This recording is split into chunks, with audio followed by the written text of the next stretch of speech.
오늘은 바울이 가지고 있는 확신에 관한 말씀을 생각해 보기로 하겠습니다. 사람들이 그 확신이 없으면 큰 문제입니다. 가장 중요한 것 중에 확신이라고 하는 거. 극단적으로 이 확신이 없어지게 되면 인생을 포기하는 것과 같습니다. 믿지 않는 사람들도 가만히 보시게 되면 특별히 이제 어려움이 처했을 때 예를 들어서 사업이 망해가지고 이제 빚을 지어서 견디다 못해서 자살하는 사람들 있지 않습니까? 그 사람은 삶에 대한 믿음이 없고 삶에 대한 확신, 미래에 대한 확신이 없어서 그렇습니다. 또 아주 어려운 병에 걸려가지고 이제 병원에서 투병 생활합니다. 근데 이런 사람들이 마음속에 앞으로 미래에 살 수 있다고 하는 소망과 확신이 있게 되면 빨리 회복이 되는데 그렇지 않고 확신이 없어지기 시작해서 점점 자기 스스로가 약해지기 시작하게 되면 빨리 세상을 떠나게 됩니다. 그런 일례를 많이 보게 돼요. 그래서 병원에 가면 이제 때로 가다 어떤 분들은 아주 그냥 그 힘이 없어가지고 못 산다고 하는 생각으로 꽉 차 있어가지고 회복을 못하는 분들이 계세요. 그전에 오늘 권사님 신방 갔더니만 못 살 것 같은 생각만 하고 살지 못한다는 생각만 가지고 계시더라고. 그러더니 결국은 얼마 안 돼서 가시더라고요. 그러니까 미래에 대한 확신 또 우리가 가지고 있는 삶에 대한 확신 이것이 없기 때문에 그렇습니다. 그것만 있으면 그 확신 붙들고 강력하게 또는 아주 능력 있게 삶을 이어나갈 수가 있는데 어떠한 믿음이 없고 확신이 없기 때문에 스스로를 포기하게 되는 거죠. 그러니까 결국은 나중에는 자기 인생이 완전히 포기되는 그런 상태까지 들어가죠. 여기 오늘 바울이 가지고 있는 확신을 가만히 보세요. 세상 사람들이 가지고 있는 확신보다 다른 면이 있습니다. 세상 사람들은 자기가 가지고 있는 소망이라든지 희망이라든지 믿음이라든지 이 확신 이런 것들이 세상적입니다. 그렇죠? 어떤 사람들은 자기의 건강에 대한 확신을 가지고 있어요. 그러니까 병들리라 또 병들어도 다시 낫는다 이런 그러니까 병은 든다 하더라도 다시 낫는다고 하는 그런 확신을 가지고 있고 아직은 내가 죽지 않는다. 여러분 지금 20, 30, 40대 정도만 돼도 미래에 대한 생각이 전혀 안 납니다. 그런데 60 지내서 한 70만 넘어가게 되면 그때는 이제 미래를 자꾸 준비하게 돼요. 자기도 모르게. 이제는 내가 하나님 앞에 갈 날이 가까워진다. 그렇게 생각을 안 하려고 해도 생각을 하게 됩니다. 본인은 생각을 안 하려고 해도 옆에서 또 자꾸 그렇게 얘기를 해요. 그래서 이제 주위에 있는 사람들이 자꾸 이렇게 자기 나이에 대해서 경각심을 갖도록 이렇게 자꾸 얘기를 하고 그런 걸 볼 수가 있습니다. 그러니까 자기 스스로가 미래에 대한 어떠한 확신 또는 어떠한 믿음이 있는 사람은 굉장히 오래 삽니다. 오래 살 뿐만 아니라 삶의 질 자체가 굉장히 높아요. 그래서 결국 삶에 대한 그 강력한 의지하고 그러한 삶에 대한 의욕 때문에 자기 스스로 강해진다는 것이요. 이건 자기 건강에 대한 확신입니다. 그러나 어떤 사람들은 물질에 대한 확신을 가지고 있는 사람이 있어요. 물질에 대해서 걱정이 없이 물질을 하나님께서 주시는 거겠지만은 그렇게 걱정 없이 산다는 사람들에게는 별 근심 걱정이 없습니다. 그러나 물질에 대해서 항상 쪼달리고 그저 어렵고 한 사람들은 걱정이 되고 근심이 되고 그러다가 나중에 힘을 다 잃게 돼요. 그래서 힘을 다 잃게 되면 소망이 이루어지고 결국 희망이 없어지니까 스스로 또 자멸하게 됩니다. 이게 물질에 대한 겁니다. 그럼에도 불구하고 우리 믿는 사람, 특별히 바울 사도가 가지고 있는 확신을 보니까 어떤 확신? 그건 물질에 대한 확신이 아닙니다. 자기 생명에 대한 확신도 아니에요. 세상에 대한 확신이 아닙니다. 뭡니까? 복음에 대한 확신이에요. 여기 본문에 보니까 복음을 통해서 받는 확신입니다. 복음에는 그리스도 예수님께서 우리를 구원해 주시겠다고 하는 그러한 놀라운 진리하고 또 이 땅 위에 사는 동안에도 하나님께서 우리를 보호하시고 인도하시고 축복하셔서 하나님의 뜻대로 삶으로 큰 보람된 일을 할 수 있다고 하는 이런 확신이 다 담겨져 있거든요. 그래서 복음에 완전히 붙들린 사람은 바울 사도가 가지고 있는 확신과 같은 그런 확신을 가질 수가 있다는 것입니다. 자, 그런데 이런 확신을 가지고 있는 바울 사도가 자기가 목회하고 있는 교인들을 생각할 때마다 무슨 일을 하느냐, 어떤 태도를 취하느냐 하는 걸 보니까 본문에 3절에서부터 5절까지 보니까 이런 말씀이 나옵니다. 하나님께서 주시는 복음에 대한 확신을 가지고서 교인들을 생각하니까 첫째는 하나님께 감사가 나온다는 겁니다. 여러분, 복음을 항상 생각하고 예수님을 생각하고 하면서 세상에서 살아나가시다 보면 좋은 일이 생길 때마다 하나님께 감사하게 돼요. 또 어떠한 일이 내게 올 때마다 감사하게 됩니다. 특별히 내가 직장이 없을 때 직장을 주셨다? 하나님께 감사하게 됩니다. 내가 병들었는데 병이 났다. 하나님께 감사한단 말이에요. 그렇죠? 이 감사하게 되는 게 할 일이 없는데 할 일이 생겼다? 감사하는 게. 바울 사도는 하나님께서 자기에게 여기 교인들을, 특별히 빌립보 교인들을 케어할 수 있도록 해주신 것을 생각하니까 감사하지 않을 수 없다는 겁니다. 여러분, 우리가 세상에 살면서 어떤 일을 하잖아요. 할 때 불평불만을 가지고 하는 일과 감사를 가지고 하는 일은 전혀 다릅니다. 차원이 달라요. 그래서 어떠한 일이 내 앞에 와서 내가 해야 된다 하더라도 항상 감사하면서 일할 수 있는 사람들이 되어야 된다는 게. 예? 뭐 이건 비단 우리 믿는 사람들뿐 아니고 믿지 않은 사람들까지도 마찬가지인데 그걸 못하거든요. 그래서 어떠한 일이 내게 맡겨졌다. 야, 하나님께서 내게 주셨다. 그렇게 생각하게 되면 감사해야 돼. 그렇죠? 좀 어려운 일이 있어요. 그 어려운 일이 있어도 하나님께서 이 어려운 일을 내가 감당할 수 있게 해주시고 이 일을 감당하게 되면은 우리 하나님께서 또한 더 큰 것으로 더 좋은 것으로 주실 것이 아니냐. 이런 확신을 가지고 일하기 때문에 하나님께 감사하지 않을 수가 없어요. 또 교인들을 생각할 때마다 교인에 대한 일을 해야 되니까 기쁨으로 간구하게 됩니다. 그렇죠? 자기 할 일이 뭡니까? 교인들을 위해서 기도할 일이야. 그렇기 때문에 결국 하나님 앞에 기도한단 말이에요. 그 기도가 어떻게 기도합니까? 어떻게 기도합니까? 기쁨으로 간구한다. 기쁨으로 기도한다는 게. 더 나아가서 교인들을 생각할 때마다 복음으로 교제하게 된다. 이것이 본문에 나와 있는 말씀입니다. 결국 바울이 교인들을 생각할 때마다 하나님께 감사하고 기쁨으로 위해서 기도하고 간구하고 복음으로 교제하는 이런 놀라우신 삶이 이어져나간다는 겁니다.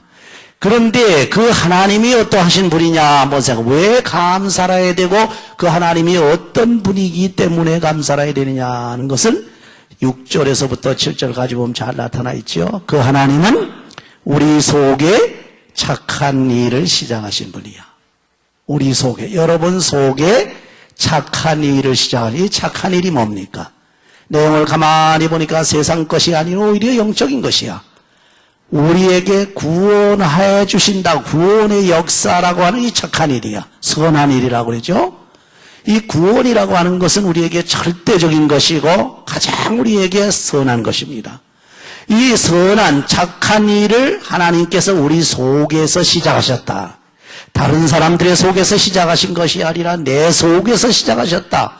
굉장히 그야말로 하나님께 감사하지 않을 수 없는 일이죠. 자, 그 착한 일을 시작하신 하나님, 우리 속에 구원의 역사를 시작하신 하나님이 끝까지, 종말까지, 예수님 오실 때까지 이루어 주신다고 하는 확신입니다.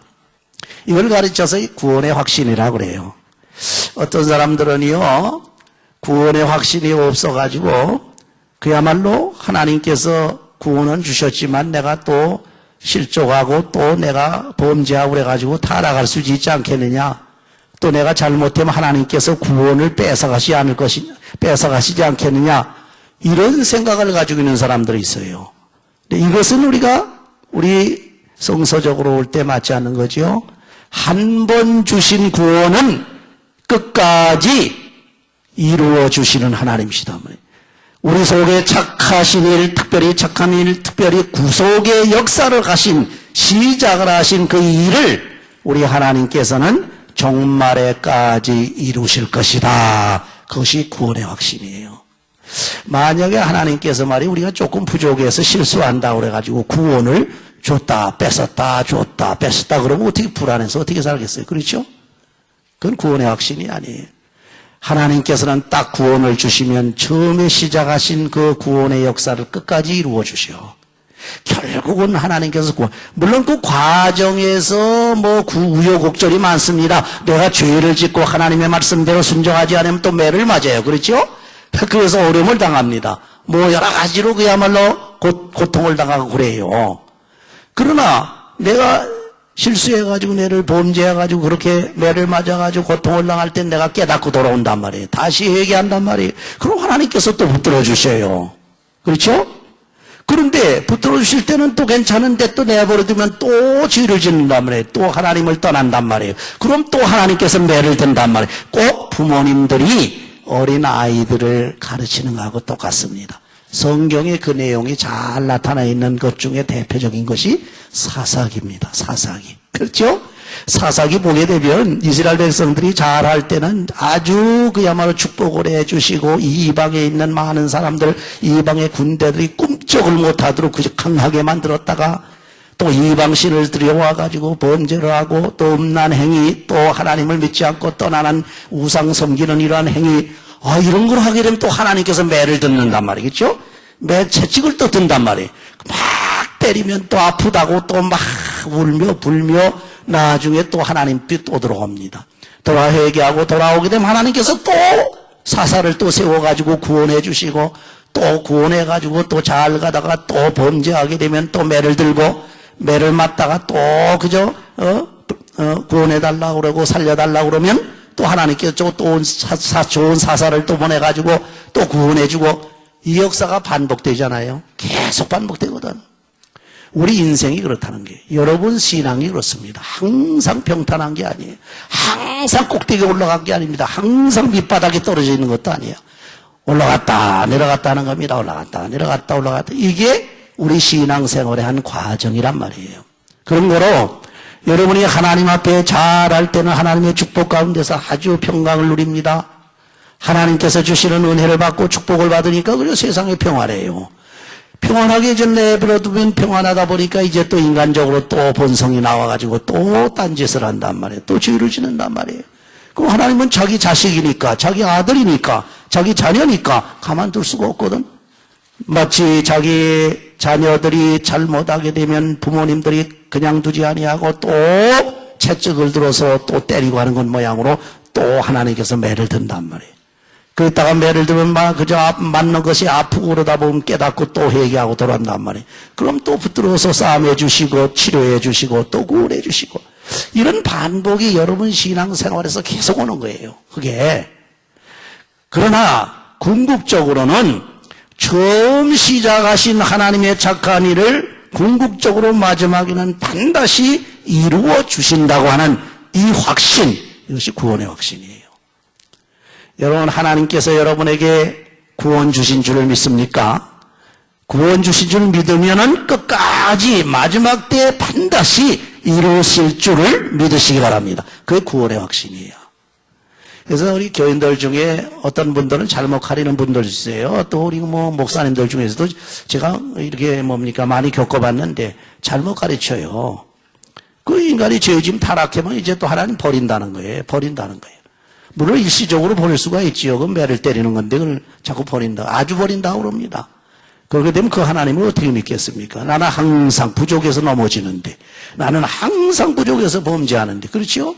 나는 항상 부족해서 잘못하는데 어떻게 자신을 믿느냐 말이에요. 자신은 전혀 믿을 수 없는 존재인데, 믿을 수 없는 존재여 넘어질 수밖에 없고 약하고 부족한 존재라서 넘어진다 할지라도 하나님께서는 7번 넘어져도 8번 일으켜 주시는 하나님이에요. 그 하나님을 믿는 확신이 구원의 확신이에요. 자, 이 확신은 어디 있습니까? 딴 사람에게 있는 게 아닙니다. 우리 속에 있다고 그랬어요. 여러분 속에 있어요. 여러분 속에. 이걸 깨닫지 못하니까 하나님께서 다시 자꾸 깨닫게 이것을 가르쳐 주시고 깨닫게 하시라고 매도 드시고 때려 주시고 책망도 하시고 막 그런단 말이에요. 그렇죠?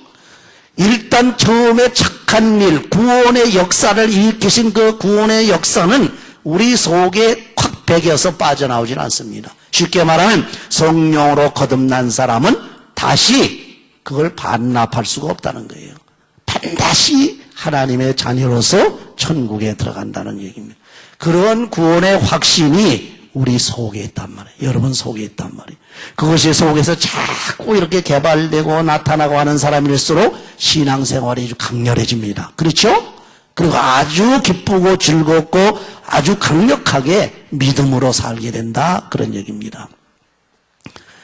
그래서 바울이 가지고 있는 이런 확신 정말로 귀한 것인데 이런 심정을 가지고서 이런 확신을 가지고 있는 바울이 교인들을 생각할 때에 바울은 어떠한 사람인가를 한번 생각해야 돼요. 그래서 바울은 어떠한 사람이냐? 예수 그리스도의 심장을 가진 사람. 심장이라는 건 뭡니까? 우리 그 심장 아시잖아요. 요게 이제 유형적으로 말하게 되면 우리가 심장, 특별히 이제 그 한국말로 염통이라고 그러죠. 심장.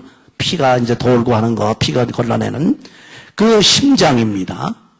그 심장이 영적으로 말하게 되면은 뭡니까? 우리의 마음이에요. 마음. 여러분 그 영어로 이 심장이라는 말이 영어로 이 심장이라는 말하고 아주 비슷한 말이 있습니다. 그게 뭐냐 하면 병원에서 쓰고 있는 뭡니까? 심장내과의 그 카디올라지라는 말을 하고 있죠. 카디올라지. 이게 바로 심장에서 나온 얘기거든요. 그런데 이 마음이 예수 그리스도의 마음을 가졌다 그 소리입니다. 뭐 심장이 예수 그리스도의 심장을 가졌다고 예수님의 진짜 육신의 심장을 여러분들이 가졌다는 얘기가 아니고 마음이 예수의 마음을 내가 가졌다. 내 속에 그 바울 사도는 바로 그겁니다. 교인들을 그처럼 생각하는 바울 사도의 속에는 무엇이 있느냐? 바로 예수 그리스도의 심장을 가졌다. 예수 그리스도의 마음을 가졌다. 그러니까 예수의 마음을 가졌단 말이에요. 그러니까 예수 마음을 가진 사람들은 인격이 확 변합니다. 그래서 그 사람은 완전히 예수 닮기 때문에 이건 보통 세상 사람들과는 다르지요. 이런 예수의 마음을 가지고 있는 바울 사도이기 때문에 교인들을 생각하게 되면 그들을 염려하고 걱정하고 그들을 위해서 기도하지 않을 수 없다는 거예요. 그래서 여러분을 위해서 기도하지 않습니까? 그런 심장을 가진 권사님을 교인들을 위해서 기도합니다. 그런 심장을 가지고 바울과 같이 바로 예수의 마음을 가진 장로님 또는 집사님들은 그래서 교인들을 생각하게 되면 기도하게 된다는 거예요. 기도하지 않을 수가 없어요. 불쌍히 생각하고 저를 위해서 축복하기를 원합니다. 축복해 주시옵소서. 잘 되기를 원합니다. 그러지. 예수의 마음 가진 사람들은 그런 마음을 갖는다. 그래서 결론적으로 뭡니까? 의의 열매와 하나님께 영광을 돌리고 찬송을 돌리게 됩니다. 의의 열매를 맺어요. 의의 열매라고 하는 건 뭡니까? 예수 그리스도 말미암아서 내 속에 맺어지는 성령의 열매를 맞는 겁니다. 이 성령의 열매, 의의 열매, 믿음의 열매, 이 믿음의 열매를 맺어서 하나님께 드리면서 찬송하며 하나님께 영광을 돌리게 됩니다. 그래서 이것은 하나님께 찬송하며 영광을 돌리는 이러한 의의 열매는 무엇으로 맺어지느냐? 여러분 성령의 열매 한번 보시기 바랍니다. 성령의 열매는 9가지라고 그래요. 그래서 한 가지에 3열매씩 맺어지죠. 그것을 전체를 합쳐서 사랑의 열매라고 합니다. 그렇죠? 사랑의 열매가 맺어요. 이 사랑의 열매는 어떻게 맺어지느냐 할 때 오늘 본문을 보게 되면 지식과 총명으로 풍성하게 맺어집니다. 이 사랑이라는 게 무조건 사랑 중에서 특별히 속된 말로 아주 무지한 사랑은 그건 사랑이 아닙니다. 사랑이라고 하는 그저 무조건 사랑은 그건 잘못하게 되면 방종이 되고 잘못하게 되면 사랑이 아니라 이건 사람을 망하게 만드는 거예요. 그렇죠? 지혜와 총명, 지식과 총명으로 맺어지는 그렇게 풍성해진 사랑은 그 사랑의 열매예요. 사랑. 여러분 보세요. 부모님들이 자식들을 사랑한다 해서 사랑해서 무조건 의야 한번 해보세요. 오냐 해보세요. 그 아이들이 제대로 되겠습니까? 안 되거든요. 딱딱 지식적으로 판단할 수 있는 그런 사랑입니다. 사랑, 판단할 수 있는 지식을 가지고 분별할 수 있는 그런 사랑이지. 또 총명으로 풍성했는 아주 명철하고 총명해서 그 마음을 가지고 있는 사랑을 말하는 겁니다. 그리고 선한 것을 분별할 수 있는 사랑이, 이거 뭐 악한 것이나 선한 것이나 분별하지 못하고 말이, 악한 것도 좋다고 사랑해 아주 해보세요. 그 사람이 어떻게 되겠습니까? 그렇죠? 이게 선을 분별할 수 있는 사랑이, 지극히 선한 것을 분별할 수 있는 사랑이, 그리고 허물이 없는 진실을 사랑. 그리고 이 사랑은 잠시 하는 사랑이 아니라 종말까지 끝까지 나가는 사랑이에요. 하나님께서는 우리 인간을 잠시 사랑하는 것이 아닙니다. 처음에 사랑을 시작하셨으면 끝까지 사랑하세요. 사랑하셨다 버리질 않습니다. 하나님은 끝까지 사랑해요. 베드로를 처음에 사랑하셔서 베드로에게 은혜를 주신 하나님께서는 끝까지 사랑하셔서 변함없이 마지막 사랑의 열매를 맺게 하셨습니다. 근데 이상하게 가룟 유다를 사랑했다는 얘기, 끝까지 사랑했다는 얘기가 없어요. 그렇죠? 그러니까 하나님께서 특별히 의의 열매를 거둘 수 있고 하나님께 영광과 찬송을 돌릴 수 있는 이 사랑의 열매를 맺게 하시는 게 처음에 하나님 사랑하심으로 인해서 마지막까지 사랑의 열매를 맺어준단 말이에요. 그래서 결국 하나님 앞에 영광을 돌리는 이 아름다운 역사가 일어난다는 것입니다. 이 바울이 가지고 있는 확신은 이런 확신입니다. 다시 말하면 교인들을 생각할 때마다 항상 하나님을 생각하고 감사하고 기쁨으로 간구하고 복음으로 교제하는 확실한 믿음을 가지고 특별히 처음에 착한 일을 시작하신 그 하나님께서 끝까지 마지막까지 이루어주시고 마지막까지 역사가 서서 열매를 거두는데 그 열매가 뭡니까? 사랑의 열매란 말이에요. 이 사랑의 열매로 인해서 하나님께 영광을 돌리는 그러한 역사가 이루어지는데 이러한 역사는 어떠한 사람이 이룰 수 있느냐? 그리스도 예수의 마음을 가진 사람이라. 그리스도 예수의 심장을 가진 사람. 여러분은 항상 주님의 심정을 가져야 돼요. 제가 강의할 때 제가 그런 얘기를 합니다. 예수님의 마음을 갖지 않거든 예수의 마음이 없으면 목회도 하지 말고 또는 전도도 할 필요 없다. 예수의 마음을 가져야 된단 말이에요. 예수의 마음을 갖지 않고 목회를 한다고 그러면 아예 처음부터 다시 시작을 하고 그럽니다. 그래서 여러분이 목회하고 전도하는 것뿐만 아니고 세상에서 사는 모든 생활이 예수의 마음을 가지고서 사람을 대하고 예수의 마음을 가지고 일을 하고 예수님의 마음을 가지고서 뭐든지 해야 돼요. 그러면 예수의 마음을 가지고 하니까 모든 것이 형통하단 말이에요. 그렇죠? 그러나 내 속에 사탄의 마음을 가지고 한번 뭐 일을 한번 해보면 일이 잘 안 됩니다. 사탄의 마음을 가지고 사람을 대해보세요. 이게 잘 안 됩니다. 예수님의 마음을 가지고 항상 가족들끼리도 서로 대하고 예수의 마음을 가지고 일하고 직장에 가고 예수의 마음 가지고 교회 오고 예배 보고 이것이 바로 진짜 바울 사도가 가지고 있는 마음이 이런 마음을 가지고 있는 그런 바울 사도의 확신은 무엇이냐? 복음적인 확신입니다.